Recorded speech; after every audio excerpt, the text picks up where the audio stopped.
This is the Orbeterra experience, where we explore all things worldly and otherworldly, natural and supernatural.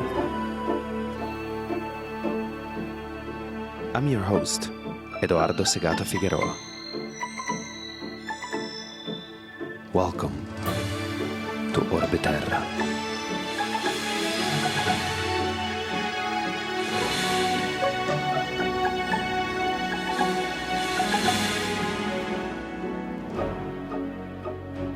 And here we are. Welcome to Orbeterra, everybody. Hello, hello. Hello, my name is Eduardo. I'm your host, and this is my co-host for today, Racquel. Hi, everybody. We share the same last name. Weird. Yeah, why? I don't know. It's strange, you know. We live up on the opposite sides of the earth, yet somehow still our family got around. All will be uncovered at some point. We have so much to go over, and this was a long time coming. So thank you for supporting me over this. Yeah, and Many years. Many years, yeah, exactly. Many forms, many shapes, many names. But finally, we're here. We're going to go through everything. But first, I kind of want to give a little bit of context of how this came about and where we are and who we are, maybe. So where are we, Racquel? Let's do it. We're inside of a sauna, which is weird because I'm not used to ever wearing this many clothes in here. That's true. Me neither. And I'm sweating already, so it's kind of like in context. Yeah. Appropriate. But yeah, this is actually our sauna, our little spa. And where are we in the world, since you mentioned planet Earth? We are on Kauai. Island of Kauai in the Hawaiian archipelagos. Technically Oceania. Also technically US, but debatable. Yeah. Forcefully taken. Yes. Again, like I said, my name is Eduardo. A lot of people know me as Edo or Edo here in the US because they can't say Edo. If I say Edo, it's Edo. So I go by Edo here. And I was born in Italy, so that's why my English is funny. And I was born and raised, and then we moved here 5 years ago. And you were born in New York and raised between New York and then... Yeah, kind of bi-coastally. We slowly made the journey westward until we hit the furthest place we could go in the U.S. without leaving, Hawaii. Hawaii, yeah. Yeah, so you were raised on Kauai. And Yes. Yeah, how did we make it here? How did we get here? That's a big question. Well, one day our parents met and how did we get here? From where did you want I was to going to start? start around the Big Bang or something. Oh, okay. Yeah, I was like, keep Our going. stars, our ancestors. Back and back and back. Yeah. The twinkle in your father's eye. Well, it's funny because a lot of people ask, how you guys ask us, how did you guys meet? And usually it's like, oh yeah, we met in the city, or we met Right. kind of dancing, or at a festival or whatever, or on Tinder. And Right. we did meet online. We did, yeah. The short answer is we met online, but it makes it sound like a dating app or something, which Your OnlyFans. was not the was not the case. Yeah, we met when I was doing a master's program at Emory, and I had to do 2 international internships as part of my program. And I reached out to this cool company that was making solar-powered water purifiers and like shipping them off to remote areas of the world to help people have clean water. And so I wrote to them saying, "Hi, let me work for you for free." And Edo was the one who answered me. Yeah, I was doing their communication. The name was Watley of the company, and you were studying at Emory, studying international development and sustainable practices, and also theater and there are already some interesting. Oh, actually, you're studying theater at Skidmore. Yeah. Skidmore College, yeah.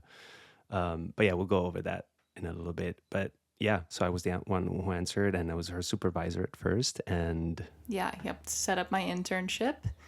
And I went to go work for them in Colombia because I really wanted to work in the South American context. And She speaks Spanish. yes, because they superbly. speak Spanish. And so I wanted to use that skill. And yeah, Edo was supposed to come down and meet me so we could work together in person. And it just never ended up working out. And so we kind of kept in touch after my internship ended. I thought I might be wanted to keep working for Watley, so I was checking in every once in a while. What's going on with the project? How's it going? Do you want to hire me? I'm still here. And then eventually he left that project and started his own, Nyado. Which was a yeah. impact production house, kind of like putting together change makers, pioneers in different fields of environmental technologies and social impact, but highlighting their projects from the perspective of music and filmmaking and fiction rather than documentaries or that kind of world. So it's kind of like trying to bridge art and innovation, creating kind of like a new subgenre.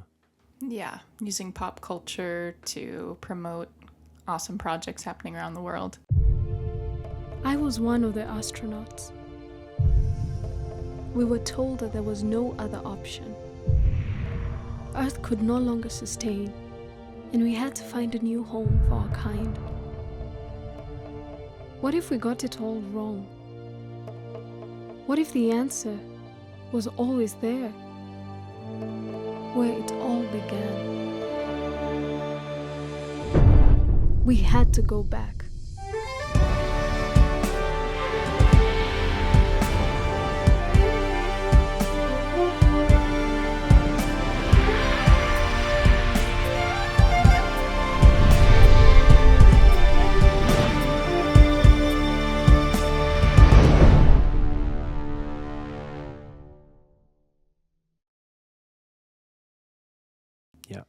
And so we started working together in that one as well.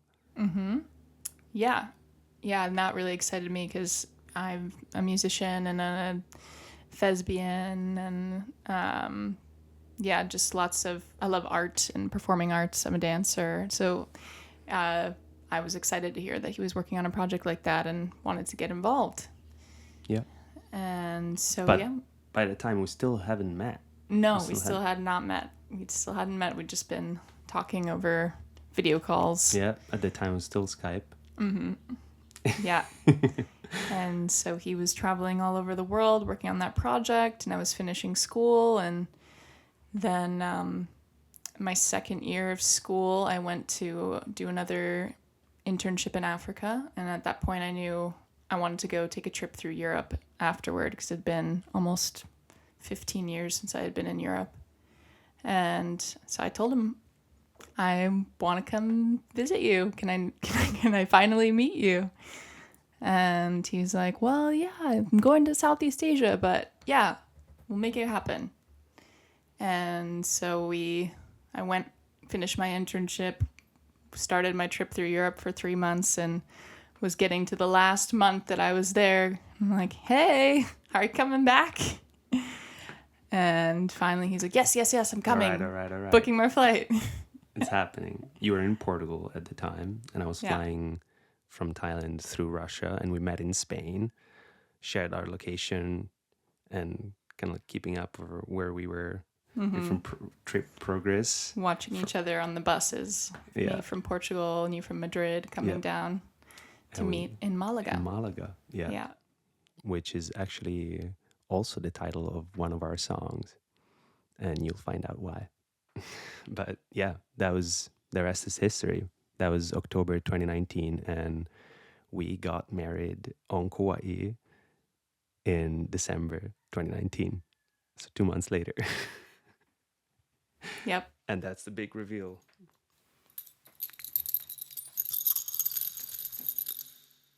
These are all our wedding rings throughout the years.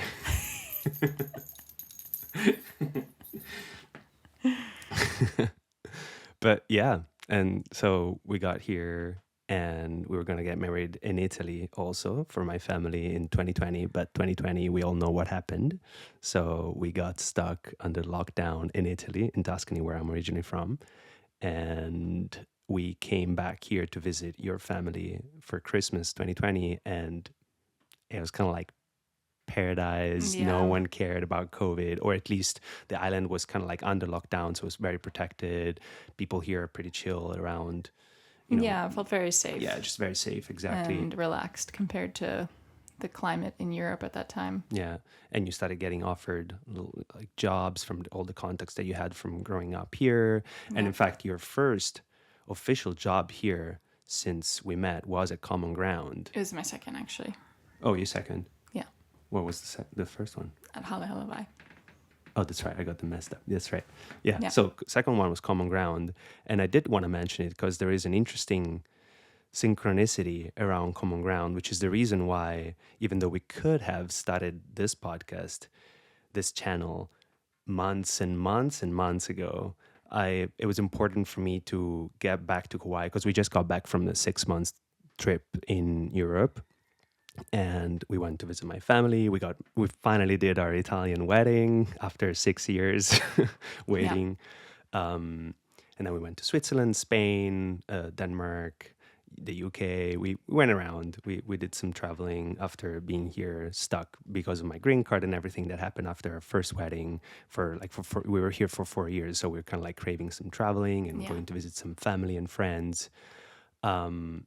But it was important for me to do episode 1 here on the island of Kauai because 2 years ago, I was already starting to think about opening this channel and doing some kind of like multimedia podcast or channel. And we were staying in Brooklyn with your friends, Zazie, Beets, and David Rysdahl.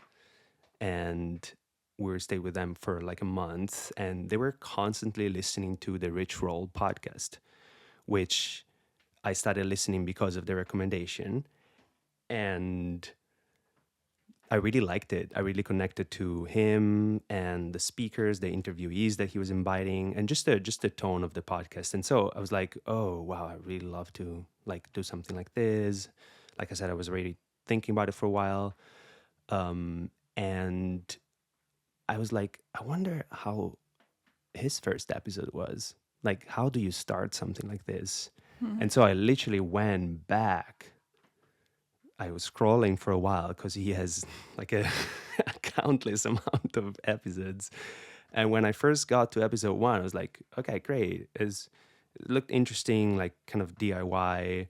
I listened to the whole thing, and the quality was not as great as, of course, his later episodes. And it was him and his wife, and I think it was also his kids in the background, or their kids. And at one point, it's like, oh, we're here in Common Ground on the island of Kauai, and I was like, what? It's a small world. Yeah, because I had listened to the later episodes where they were living somewhere else. I can't remember exactly where, but they had just moved to Kauai to change life completely. And in the beginning, they were living in Common Ground, the old...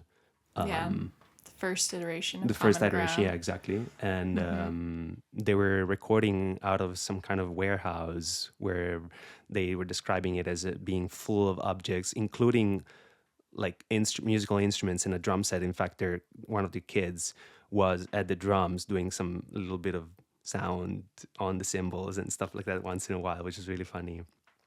And I don't know, it just touched me, it moved me. We had already been living on Kauai for 3.5 years together, because you, of course, lived here for 25 years. But yeah, so it really inspired me, and I kept having this thought in my head where like, we need to do the first one on Kauai, me and you together. even if you're not going to be my co-host for the entire podcast, but it's still important for me that we would start it together. Also because, like I said, this idea went through a lot of shapes and forms, and I had many different ideas. I started with science, even though my background is music, and then I went back around with music, and then back around with writing, which we can go through some of our backgrounds. But I wasn't sure which one was going to be the theme, the topic, the focus of the podcast, and you really helped me find it. if it wasn't for you, I wouldn't have had the name, the the general perspective, really, like the angle, which I finally understood now, thanks to you and all our conversations that we had this summer in Europe, what it was. So I'm very grateful. Yeah, as happy always. to help. So you went a little bit over our background. Why don't we dive a little bit deeper Sure. into that? So yeah, I mean, my background, I studied environmental science in undergrad and theater, and I had been doing theater since I was, I don't know, I think, well, really since I was a little kid, and more seriously when I got into high school, I was a teenager, and also I've been a singer my whole life since I was very little. My parents said I just would sing along to the songs on the radio and memorize all the words, and so I've just always been singing, and studied various instruments throughout my life, but nothing really stuck. So I would just call myself a vocalist, but I can play a little bit of things here and there.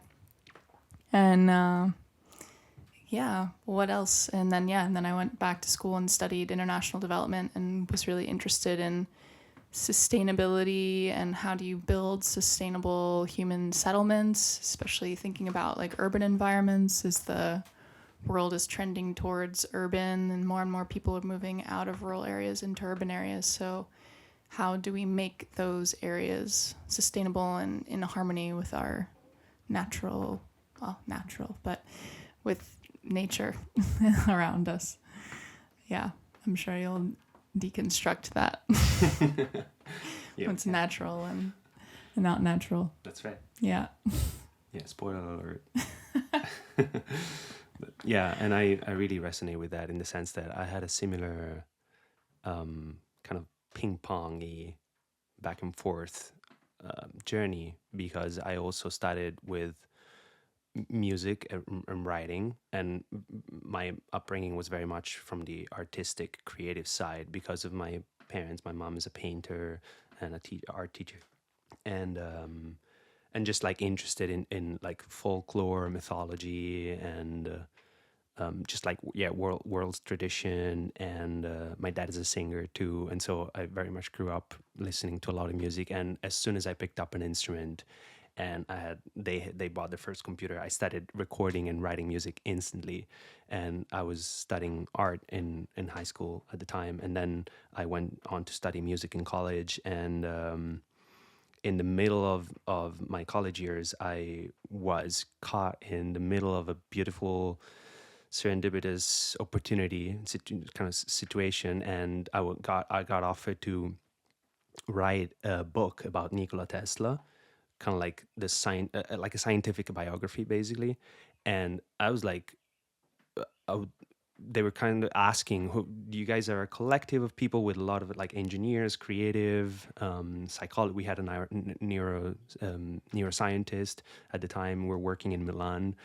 And we were kind of like a non-profit, but very much active on the like bridging art and technology and therapy. And what was it called? 'Cause you didn't it was called Officina Tesla, which means kind of like workshop Tesla. And we were inspired by him because we kind of like all knew him, and he was very much a polymath, and he was as creative as he was inventive. He would always describe the phenomena that he was studying in his lab with like equations on one page and then poems on the other page, inspired by what he was observing. He spoke like 9 languages, including Italian.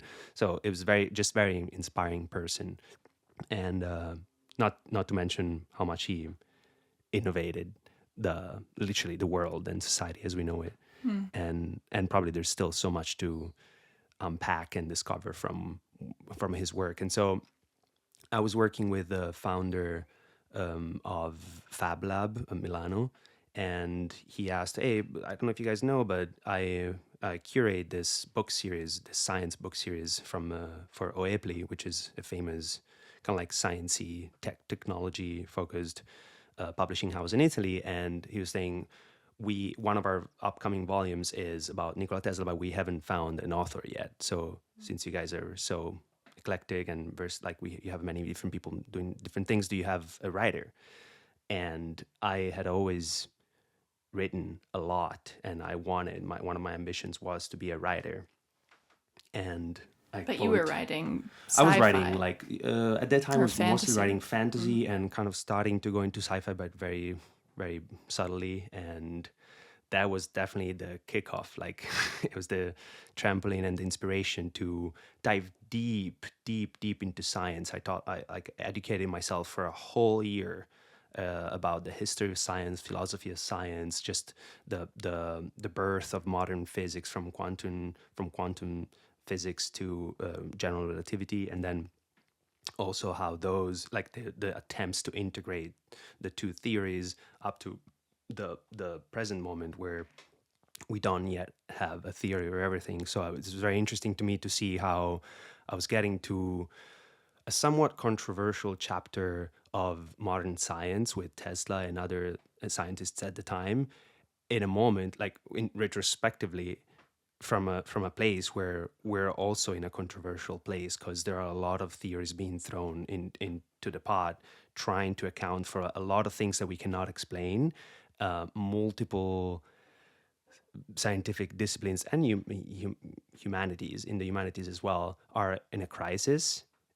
From cosmology to the science of consciousness, technology, and society as a whole, because of their strained relationship, are also in a crisis. Society is definitely in a crisis, and so it was interesting to look back at that chapter and saying, like, how, like, what did we miss? Like, what, we were talking about free energy and going through, like, Nikola Tesla was one of the first scientists, if not the first modern scientist to mention sustainability, to mention renewable energy, and he wrote books and articles about how to create renewable, sustainability in our energy paradigm and technological paradigm. So it was a very beautiful, inspiring journey that kind of like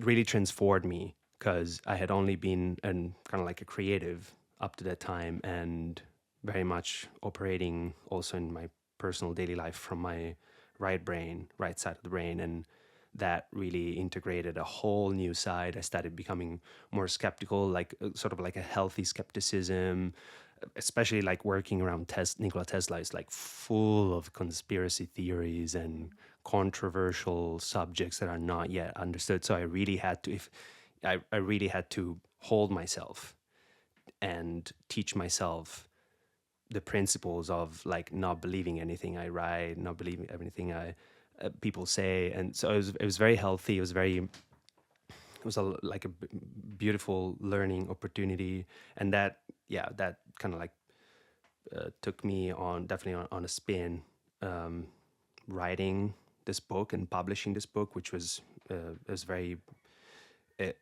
it went really well in the beginning, and it allowed me to tour Italy presenting the book and doing like Q&A before the presentations. And then I collaborated with a theater company as a consultant to write a show about Nikola Tesla, which we toured around a little bit together. And they also like included an actual Tesla coil on stage with real plasma, real thunders or lightnings on stage, and which was very cool. So cool. And then I went on writing more science articles for different magazines in Italy. Then I moved to Denmark, and I started Nyado with my friend Idan. Shout out to Idan out there. And then we started traveling first to Africa and then to Southeast Asia for those projects, which I can link below as well in all the links, the description of the videos and the podcast. And eventually when we moved here to Kauai, first of all, we started writing music instantly. As soon as we got together, we started, it was just like this creative spark that we were kind of like holding for the almost 2.5 years that we had known each other. And we just kind of like, the first year that we were together, we birthed an album, 10 songs worth. Yeah, it was amazing. I mean, when we were still apart and we would send each other, we would choose like an artist we liked for that week, and we would send each other little cover recordings of that artist. And so we were trying to find ways to collaborate and share music with each other even when we were apart. So when we got together, it was like, all right, let's do this. Let's do it, finally. Yeah. It was the perfect time because of the pandemic. Everything sort of shut down and we had nothing else to do but be creative and totally inspired because we were in love and so excited. And, it's just like I think all the music that we created in that period, it's a really beautiful, it's like the intensity of that, like first meeting and first love, like encapsulated in the music. Yeah, it's very passionate and heated. Mm-hmm. Yeah, in fact, I'm sweating right now. Just thinking about it, yeah. It's almost as if we're in a sauna or something. Mm-hmm. And then we moved to Kauai and started thinking more seriously about how to bring that about as like our own life, as how to become musicians, touring musicians, recording artists. Yeah, we had a lot of big, crazy ideas, like living in a bicycle camper. That's right. Our first Patreon iteration.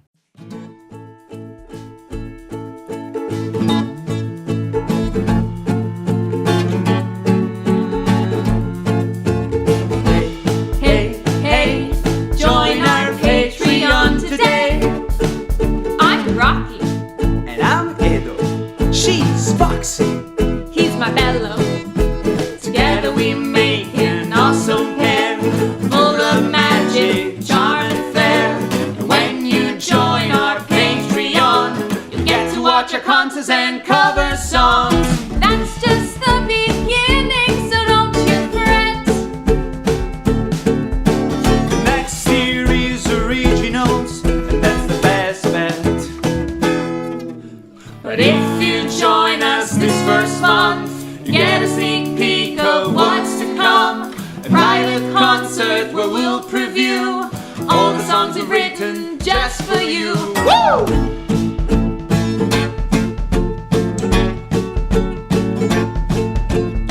Can you believe it? There is even more.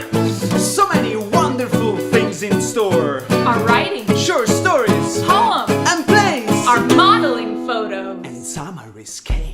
Anna will share nerdy sciencey bits. Rocky will give sustainability tips. For all of your questions, we'll have the And we'll answer. talk as we're building our bicycle camper. The more we dream, the more we'll provide, especially with you patrons on our side. So join us today, you'll never regret it. We will truly never forget it.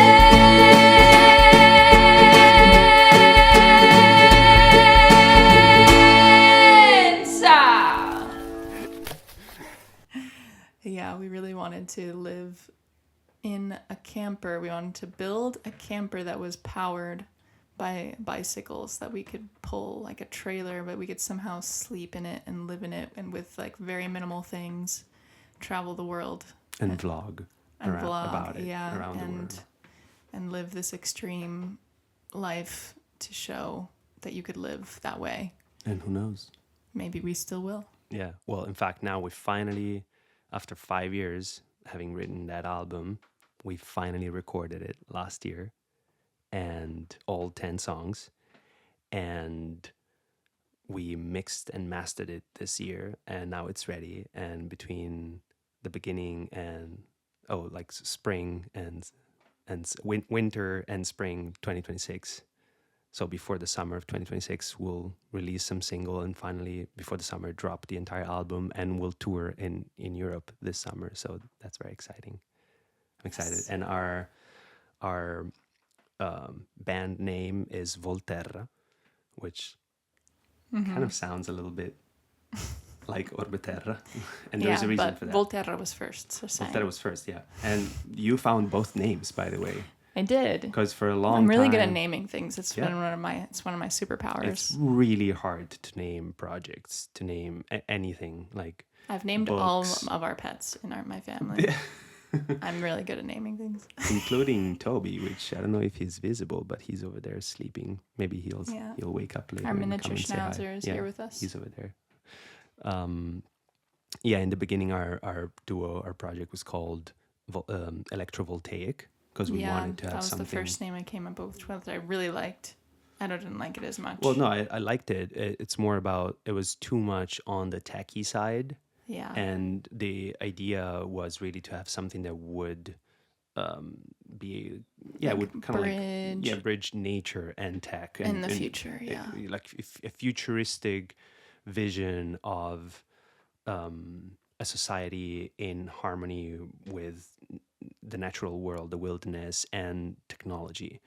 And yeah, electrovoltaic was like too much on the only technology the tech side. and energy side, which was beautiful, but I was missing the grounding. I was missing the wilderness the earthy side part.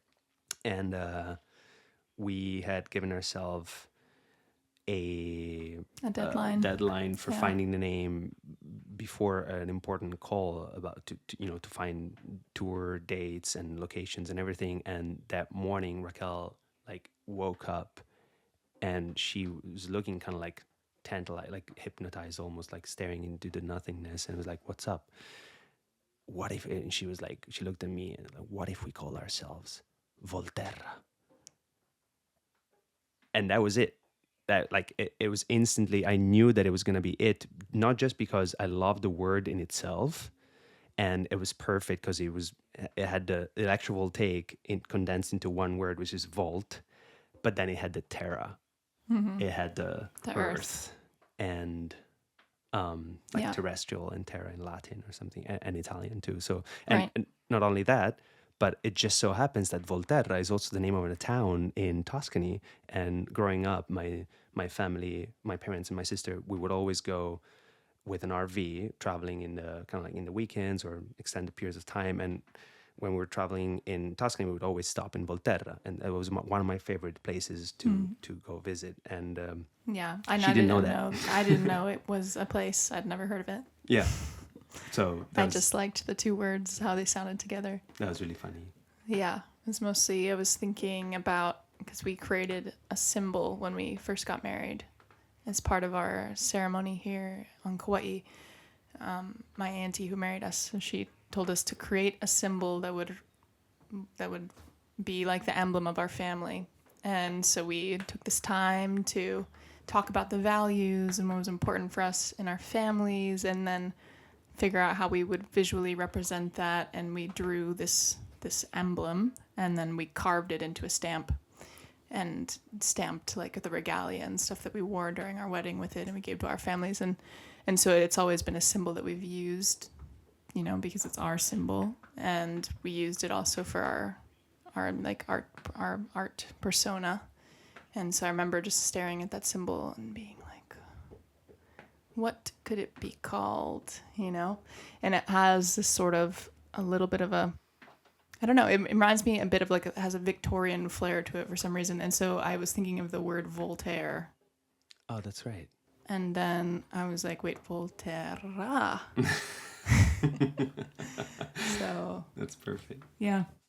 Yeah, and that really represented our vision for this music, because our music is kind of trying what we're trying to do, what the vision was with Nyado, and which we also it's very similar. Together, like looking at the future, but instead of the usual like cyberpunk, dystopian post-apocalyptic vision that's usually the case when you deal with like sci-fi and futuristic narratives and so on, we were going to go for a more nature oriented, and instead of dystopian future, we were going to go for a more utopian and happier and more optimistic vision of the future. And in fact, in science fiction, in sci-fi, there is a subgenre of climate fiction, which is usually science fiction that deals with the environment and climate change and ecology and all of that.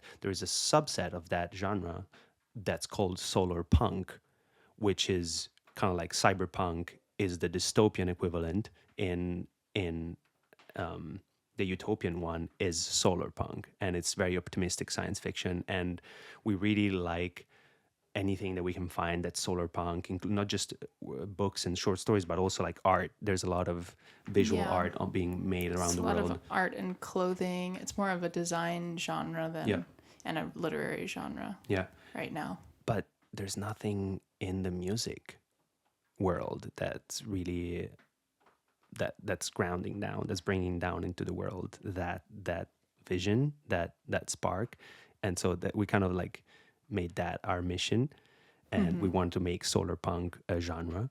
It's not going to be punk. The punk is more like the rebellious, like Yeah, alternative. being willing to go against the system to build something new. Yeah, and in a way, sometimes indie and even pop can be punk. Like I love when you listen to a song that you consider pop and you really love, and then you realize something about there's something punk about the words. There's something really rebellious. There's something really countercurrent around maybe like it's not using words or poetry the same way a normal like standard mainstream pop song would use, or chords or music and instruments or whatever. So I like that we can integrate different things, different movements into our music, and so I'm really excited about that. When we were working on this, we were here on Kauai. And all of a sudden, after years of doing only music, and if I was doing writing, I was doing very scientific writing. All of a sudden, I started writing fiction again, which was a breath of fresh air because I just wasn't really connected to that side of my life anymore since 2014, because I wrote and published a book in 2015, the book about Tesla in 2015. And all of a sudden, in I think it was 2021 and 2022, I just started getting all these ideas, major ideas, or even small ones that then later would develop into larger world building scenarios. And a lot of them came as good night, bedtime stories for Yeah. you. Yeah, I would often request a bedtime story, which I would fall asleep immediately, like 1 minute into the story, and then Edo would be left awake for hours writing everything down. Yeah, because it's like the the inspiration can be quite sudden if you hit the right button, and then the more ideas come down, the more awaken you feel. And then later it was like, I can't just go to bed now. I have to write this down. I have to like preserve it for posterity, or at least take some notes so that I can then expand it or something. And in fact, some of the ideas, some of the books and short stories or novels that I'm working on now come from those moments, which is very cool. And so by like 2023 and beginning in 2024, I was looking for a way to bring all of this together so that I wouldn't have to try to become a musician, a writer, an essayist, a content creator. creator, a podcaster. I was like, how can I do all of this together? And I think around in 2023, I suddenly got this epiphany about what are historically called UFOs, and these things in the sky that people keep observing, or down to earth experiences with beings or whatever. And I just started watching documentaries, and I realized that there was something real going on. I kind of like always knew that there was something there, but it was really hard to tell the truth from lies and the deception from the actual phenomena behind it. And that I started getting involved more and more in that world, and started kind of like wanting to be active in it, and started writing stuff and publishing them and helping other researchers with their work. And eventually that kind of like the urgency of that, especially in the last couple of years, a year and a half, where there's been in the US, there have been multiple congressional hearings held in Congress for creating new legislation around what are now called UAPs rather than UFOs, or like unidentified anomalous phenomenon, and they're being studied like more publicly, and they're getting more into academia. So it's really exciting what's happening with that, and it's connecting very strongly with my part, like, my science and sci-fi passion, but also with just like understanding things that are not yet fully known, like just exploring the unknown and the undiscovered and the cutting edge and even the fringe sometimes, and just like cutting edge physics. And I was like, I need to talk about these things and I need to make content and write stuff, and I could just maybe like start a podcast. And then I was like, oh, maybe I could also integrate my science research and all the essays that I'm trying to write. I could just like read them.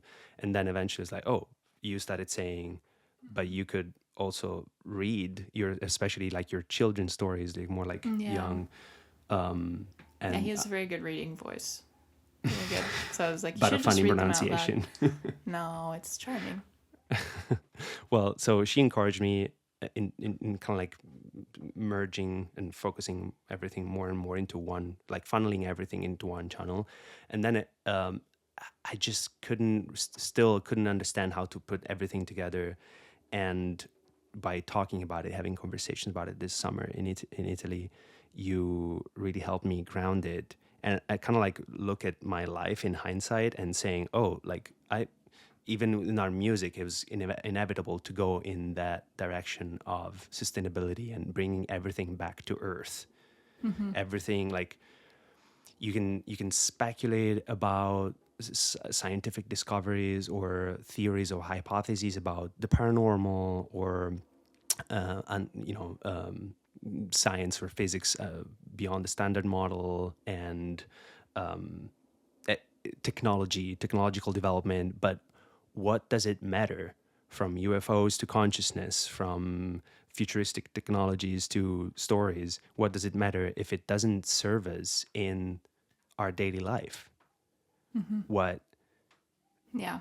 how Ground can we us down here. what like how does it inform the way we live on this planet? What does it mean to be humans, being birthed and having evolved on planet Earth? And we see already that all of that, the escapism offered by technology, by technological progress, and the possibility to go to other planets, and the abstraction of philosophy and science, and the severing that technology can produce between human and nature.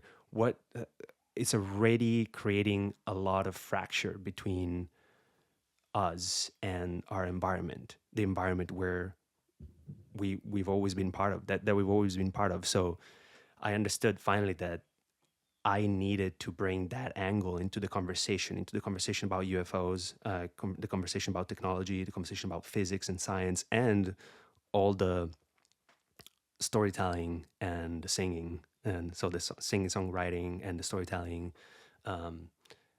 So thank you for that. You really helped me find that angle. I don't know if you want to add anything to that, like how that process was from your perspective.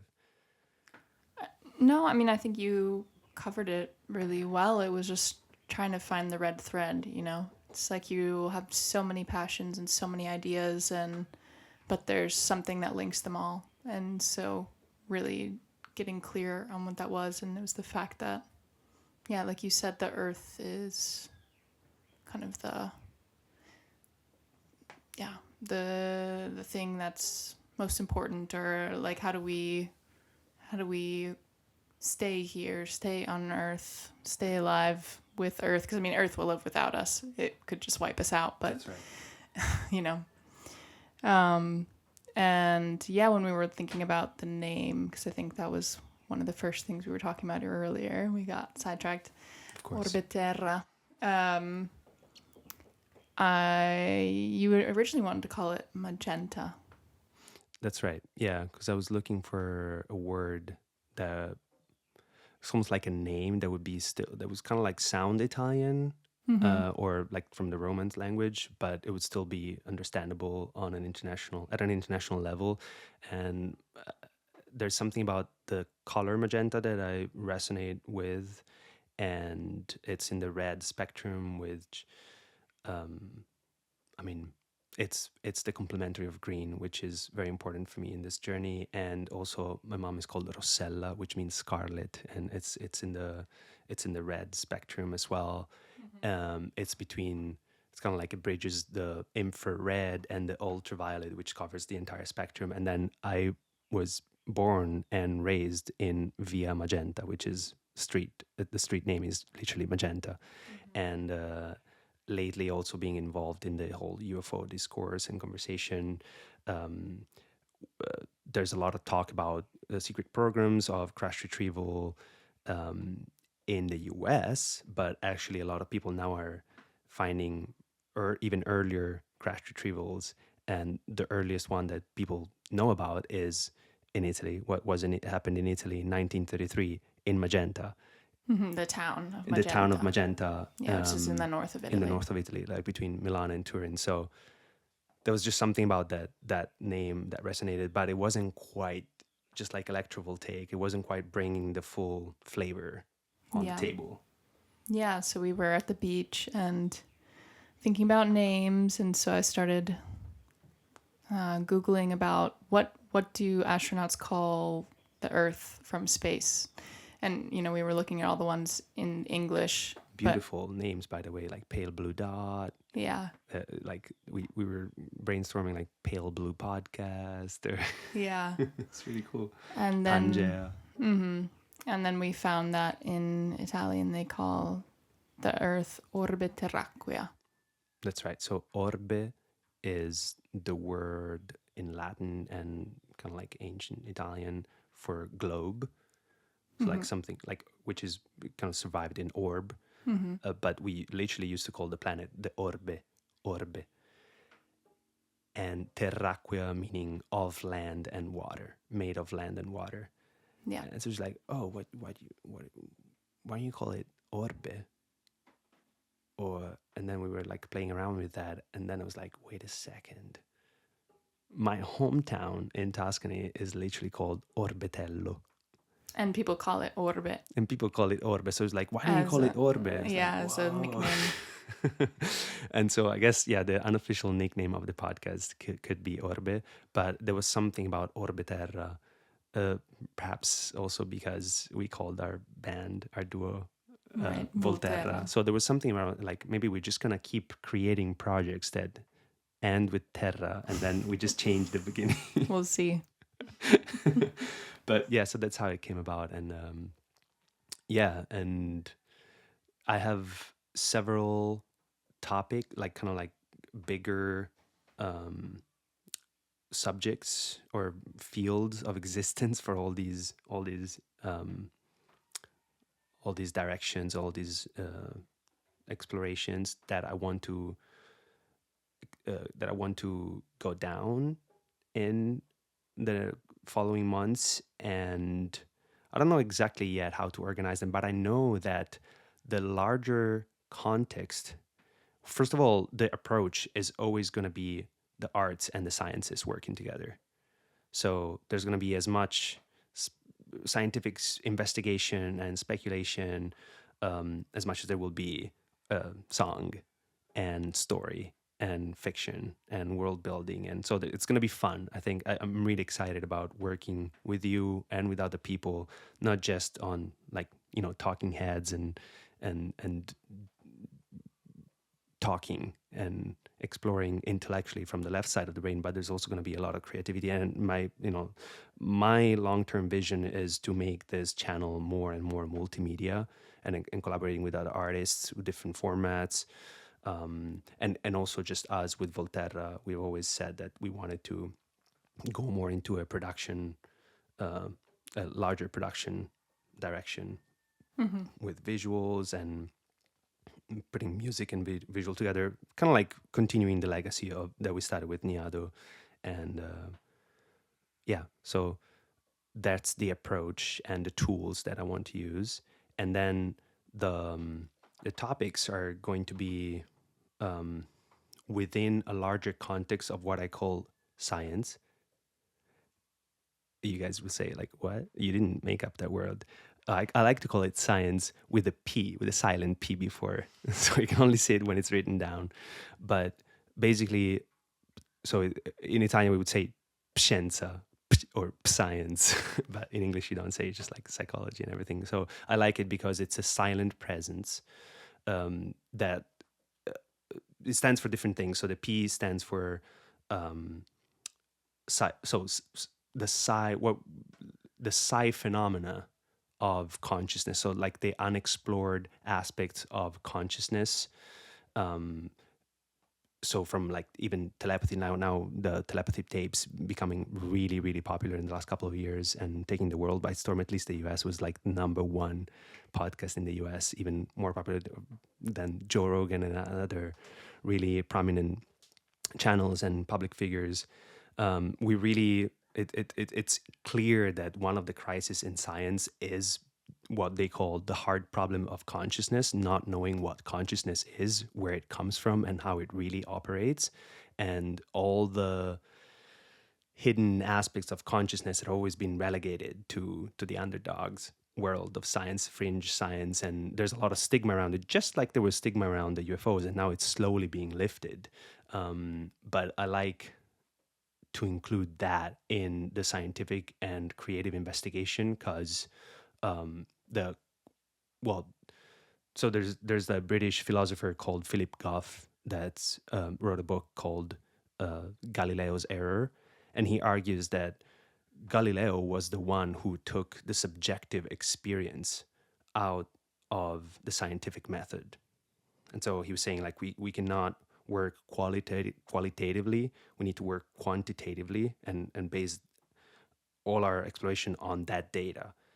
And by taking the subjective experience, therefore consciousness, out of the picture, it made it impossible to do science within the field of mind and consciousness. And now we're struggling with putting it back into the picture because the entire scientific method of modern, that at the foundation of modern science, does not have consciousness in it. But after quantum physics, it was clear that the observer has a part to play, some kind of role to play into, even some people argue, even creating reality or co-creating reality. So it's clear that consciousness needs to be included, and who knows, maybe this inclusion will help us reintegrate those aspects of consciousness that we do not comprehend at all, like for example the psi phenomenon, and kind of like using that, the psi, with the P, psi, it's written PSI, using that as a gateway into the larger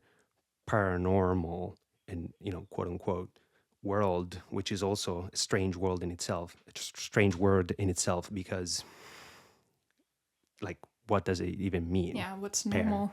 Like, what is normal? Just like supernatural. Like, basically, it's what we don't understand is not normal.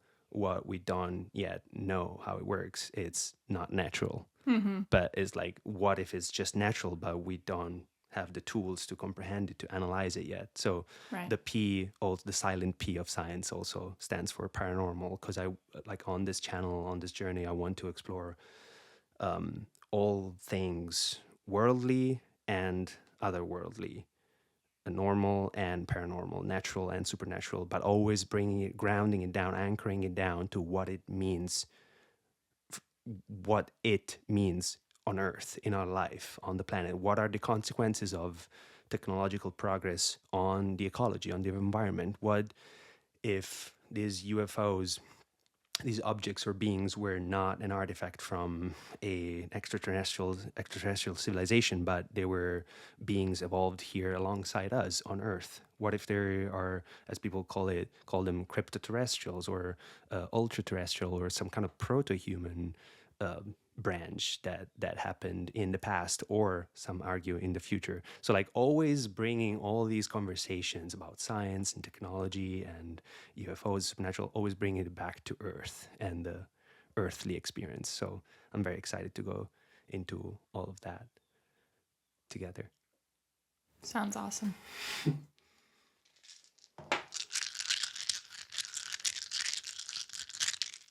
Little intermission. What are these? These are Rudraksha seeds. That's right. They call them Shiva's tears because the fruit of the seed is bright blue. It's big and spongy and bright blue. And we used to have a tree in my yard where I grew up in Kilauea. and it would fall. The fruits would fall on the tent and make this big bang sound. Shiva was crying. And they look like brains. Yeah, they look like brains, and they're little really cool segmented little seeds, and there are some that are more rare based on the number of segments that they have that are super expensive, and then we use them to make prayer necklaces for in Hindu culture. And they make a lovely sound. Yeah. Speaking of sound, so we talked about our music, and we introduced solarpunk and Volterra, and I would actually love to play a song with you. Let's do it. Keep it multidisciplinary, keep it multimedia and art and sciences. You down for it? Yeah.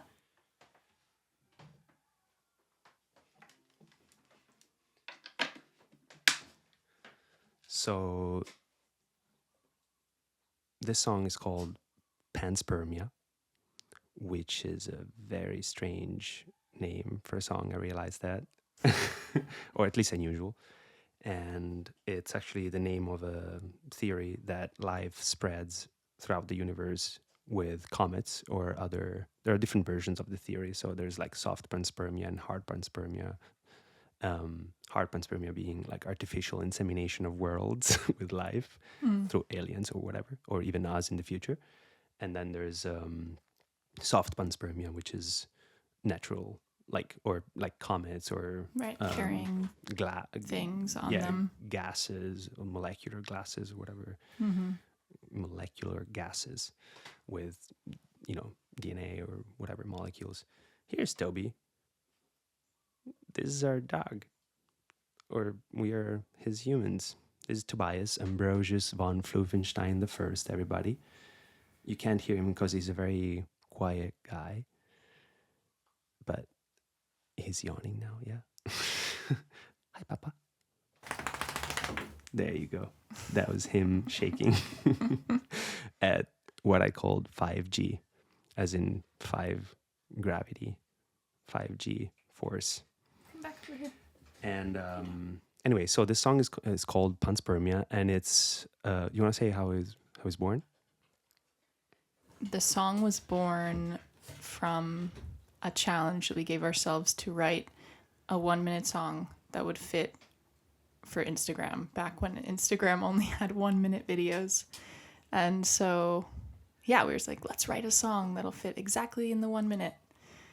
And we did it in one afternoon. It was great. It's a really cool song. And every time we play it, people are like, why isn't it longer? So who knows? Maybe one day we'll figure out how to turn it into a whole song. But we already kind of did, but for we now, never played it's like that. A really cool 1-minute song. Mm-hmm. It's actually usually it's 59 seconds. Yeah. To be exact. Be really exact. Yeah. And it's gonna be the opener of our album because it's the perfect intro song.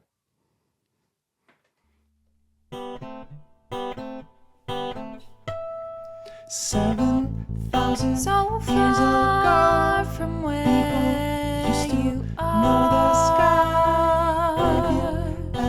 just stars, just stars. What home do we call ours? Jupiter or Mars? Every time a comet explodes, I feel like I wish to go, searching for my home.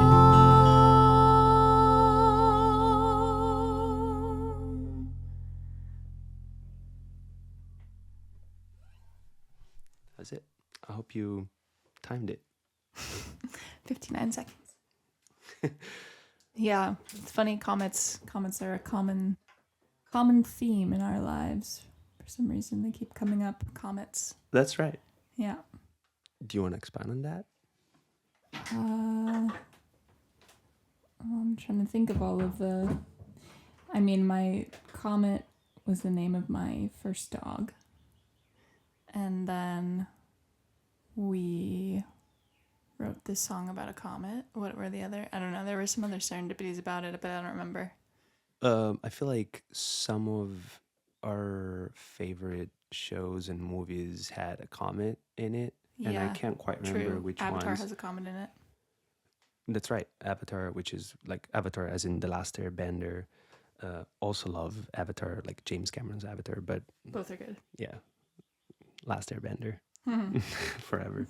And the comet has a big part in it, and there's just that movie Yeah. about quantum physics and the comet. I can't remember. Oh, Decoherence. I also loved that movie a lot, and it had a comet, and there were others, and And then we've been exploring a story that goes along with our album that also includes a comet. yeah, exactly. Which we're not gonna spoil anything else because we want you to surprise you.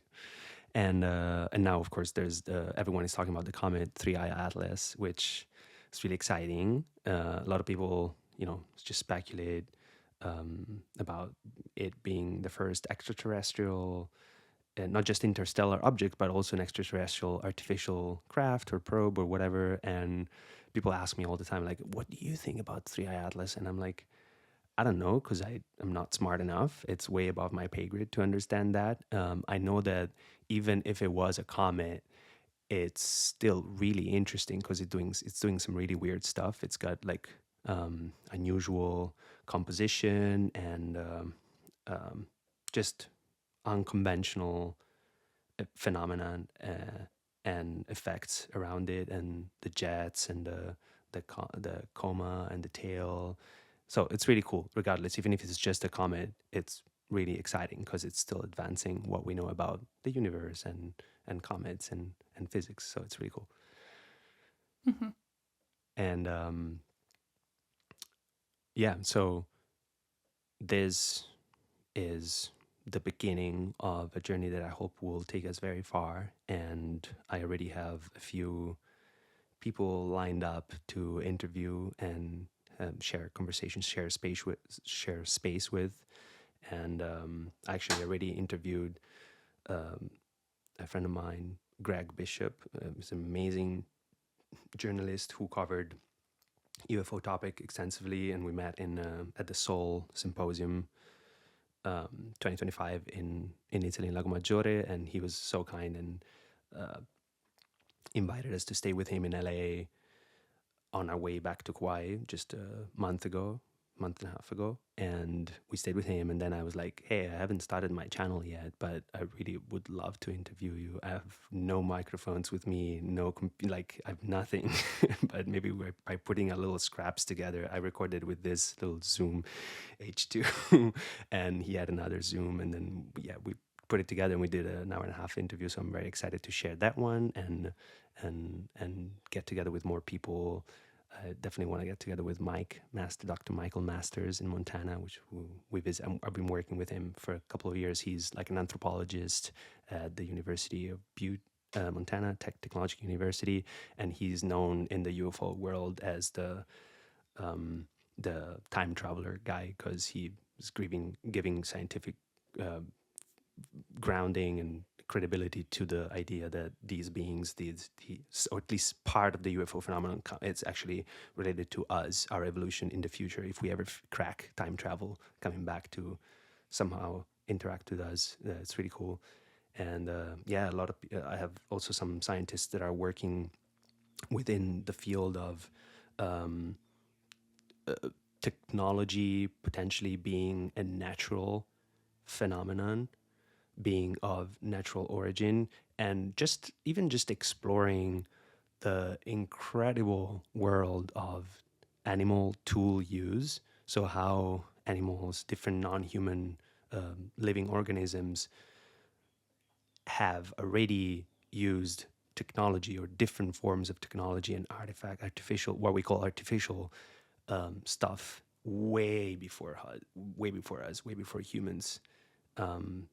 There's even people who speculate that dinosaurs may have been using some kind of tools And these are like scientists who are starting researching within universities and teaching and doing like really inspiring work. So I can't wait to get together with some of those people and just explore that tangent on the podcast. I want to have a little storytelling moment to close off this episode. And because we're in a sauna, we're gonna do it around the fire. So I'm gonna turn on the fire now.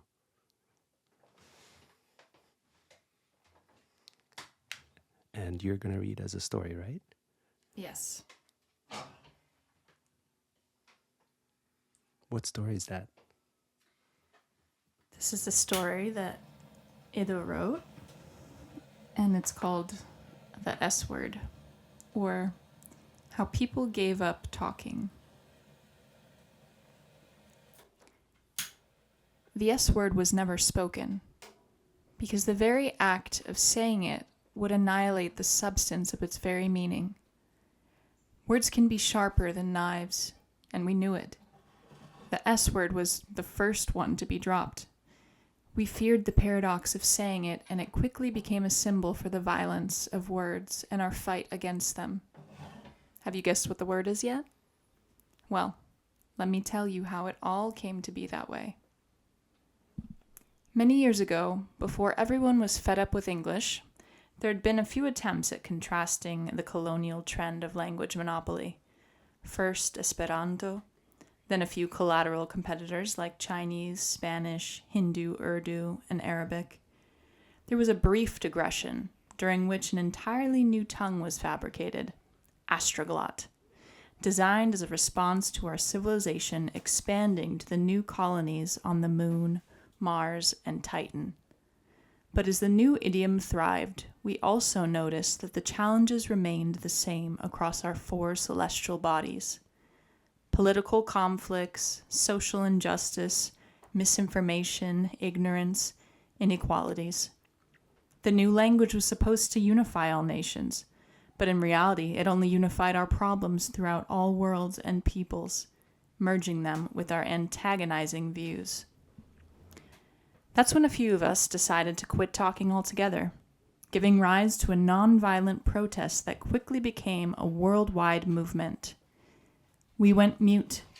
Enough was enough, thus rebelling against any language trying to be the dominant one. In fact, our goal was set even higher, to get rid of the symbiotic parasite of language, a life form that has been illegitimately inhabiting our frozen minds for dozens of millennia. By banishing words, we were finally going to banish the infernal pandemonium of partial or incorrect definitions, misinterpretations, and miscommunications. Dictionaries and encyclopedias became less and less relevant as pages were discarded like leaves on a tree in autumn. We practiced speech abstinence and vocabulary diets until we all forgot our mother tongues, slowly turning into glottal orphans. Now, no one speaks anymore. There hasn't been a single word traveling through the air for at least a whole century, maybe 2. No one can really remember. Things have changed since we gave up talking, but oh, the phenomenal imaginative ways we found to keep communicating, and to do so even more efficiently, directly, and without filters. We surprised even ourselves all right, for we didn't know how creative we could get. Things weren't always clear in the beginning, but damn, it was fun. Way more fun. Most of the superfluous was finally flushed away, the unnecessary vanquished. Legislation and bureaucracy were forgotten. Only the essential was left, along with that which was pleasant to our senses. I wouldn't say we learned to read each other's mind, though it definitely felt like we did.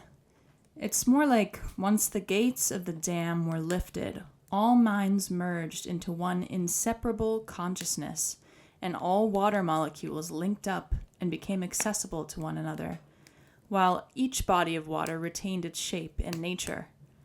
Everyone can choose if they want to be river or stream, ocean or lake, cloud or rain. You can try to separate them, but the water will regain its incessant flow and always return to its original state and lack of shape. We found we didn't need words that much after all. Pictures and drawings, gestures and sounds, they all did just fine. And when we learned how to talk through pictures, that's when the world really changed, literally before our very eyes. Our mutual communication became closer to the murmuration of birds, the sidereal shifting of constellations, the camouflage of cuttlefish and chameleons, the architecture of snowflakes, the dance of auroras, the fractals of galaxies and cauliflowers. With time, everything reached a new and unprecedented level of self-expression and meaning. Writing somehow persevered, undesirable, yet indestructible. Only when we were most intimate with one another would we write for each other and with each other, but never read aloud. And even so, it was never truly full words. It was more of a strange phantom of the written language, one that none of us was even capable of pronouncing anymore. We'd forgotten how to do that.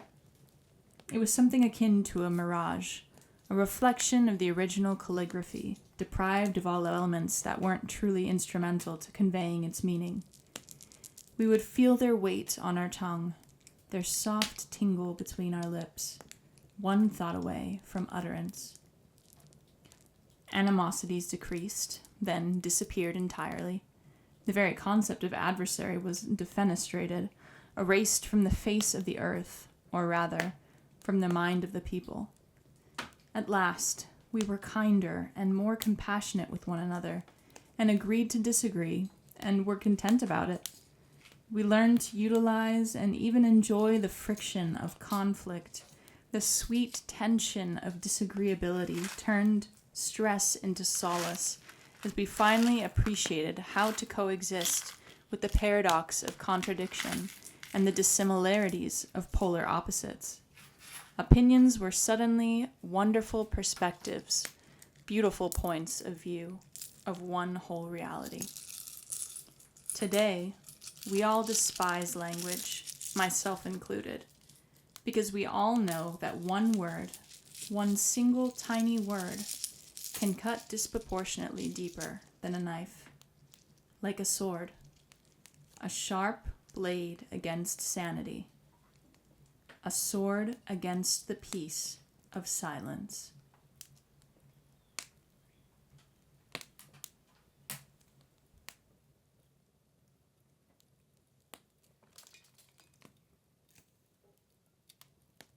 Thank you for reading that. You're welcome.